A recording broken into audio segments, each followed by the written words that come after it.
अस्सलाम वालेकुम, जैसे यासिर अकरम कुरैशी एडवोकेट और I am really thankful to mister UB. हम अपना इनपुट देते रहते हैं। आज मेरे पास जो क्वेश्चन रेज़ किया गया है वो ये है कि एफबीआर की टैक्स एडमिनिस्ट्रेशंस क्या कर रही हैं जो रेवेन्यू को इंक्रीज़ कर सकती हैं और इसका बिजनेसमैन के ऊपर क्या इफेक्ट पड़ रहा है। मेरी जो सबसे बेसिक पॉइंट ये है कि आजकल जो टैक्स एडमिनिस्ट्रेशन है वो टोटली फेल है। हम शुरू से करते आ रहे हैं कि जो एफबीआर की एडमिनिस्ट्रेशन है उसमें दो तरह के लोग होते हैं। एक क्लरिकल स्टाफ होता है, एक सीएसपी स्टाफ होता है। सीएसपी स्टाफ को जस्ट इंस्ट्रक्शंस देने की आदत होती है और क्लरिकल स्टाफ को काम चोरी की आदत होती है, जिसका ये खमियाजा होता है कि आपके ऑर्डर्स के अंदर बहुत ज़्यादा जंक जनरेट हो जाते हैं, लीगल एरर्स जनरेट हो जाती हैं। फिर उसका ये नुकसान होता है कि टैक्स रेवेन्यू कलेक्ट नहीं होता।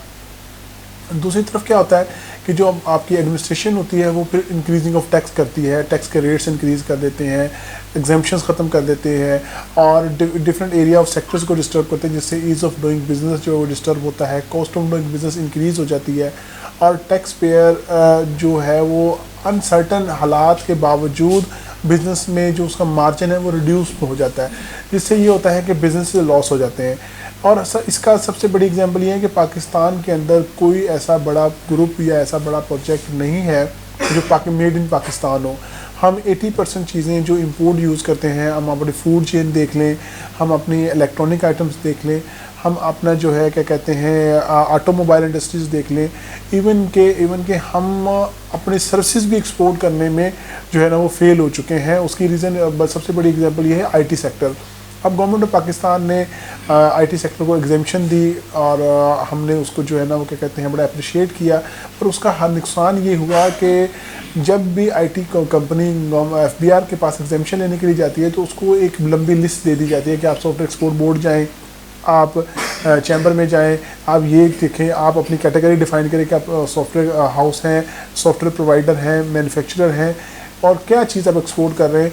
तो जो मेरा ये आप जो है ना क्या कहते हैं आपके प्रोग्राम तवज्जुह से ये बात बताना ज़रूरी है कि जब आप आईटी सेक्टर है हम उसको प्रमोट करते हैं, उसको प्रमोट करने का एक ही मकसद है कि हमारी सर्विसेज एक्सपोर्ट हो, हमारे मुल्क में डॉलर आए और उसके ऊपर टैक्स माफ़ है। तो एफबीआर को चाहिए कि उसको मेजर जो जेन्युइन बंदा है उसको मिनिमम रिक्वायरमेंट पर भी उसको एग्जाम्पशन दे दी जाए, ना कि वो अब धक्के खाता रहे, क्योंकि वो आईटी सेक्टर का एक जो बिजनेसमैन होता है जो कंपनी बनाता है उसको ऑफिस में बैठ के काम करने की आदत होती है, आपके ऑफिस में चक्कर नहीं वो लगा सकता।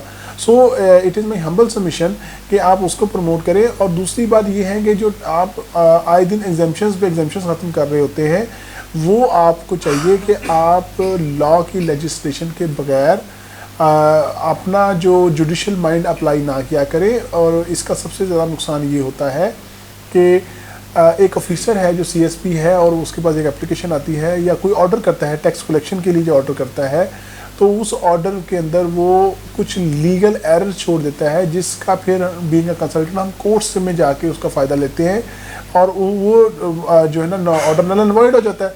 जब ऑर्डर नल एंड वॉइड होता है तो एफबीआर की जो कलेक्शन है वो डिस्टर्ब हो जाती है, इससे जो एक्चुअल कलेक्शन है वो भी डिस्टर्ब हो जाती है। तो हमारी जो सबमिशंस यही हैं कि आप एडमिनिस्ट्रेशन को इम्प्रूव करें।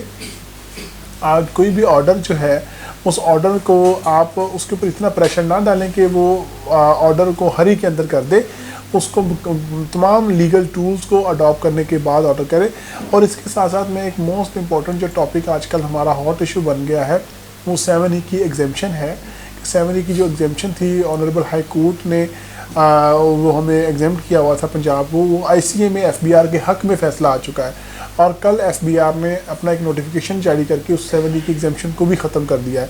इसका अब ये नुकसान हुआ है कि जितने भी टैक्स पेयर्स हैं, जो पार्टी थे वो भी और जो एग्जिस्टिंग टैक्स पेयर्स हैं वो भी, सब के सब को वो नोटिस चले गए हैं, वो अपनी प्रॉपर्टीज़ का जो एक्सप्लेनेशन देंगे और एफबीआर को वो उसका रिप्लाई जमा करवाएंगे। मेरे पास काफ़ी क्यूरीज जनरेट हो रही हैं कि सर हमें ये नोटिस आ गया, हम इसका क्या करें।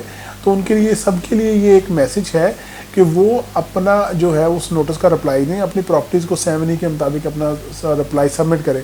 दूसरा हल आपके पास ये है कि अभी वो जो मैटर है वो सुप्रीम कोर्ट में पेंडिंग है, आप सुप्रीम कोर्ट में पार्टी बन सकते हैं, लेकिन सुप्रीम कोर्ट में जो आपको स्टे की कंडीशन है वो 50% टैक्स लायबिलिटी जमा करवाना है तो वो 50% टैक्स लिबिलिटी तभी आप जमा करवा सकते हैं जब आप अपने पास अपना वो 7E की वर्किंग कंप्लीट कर लेंगे।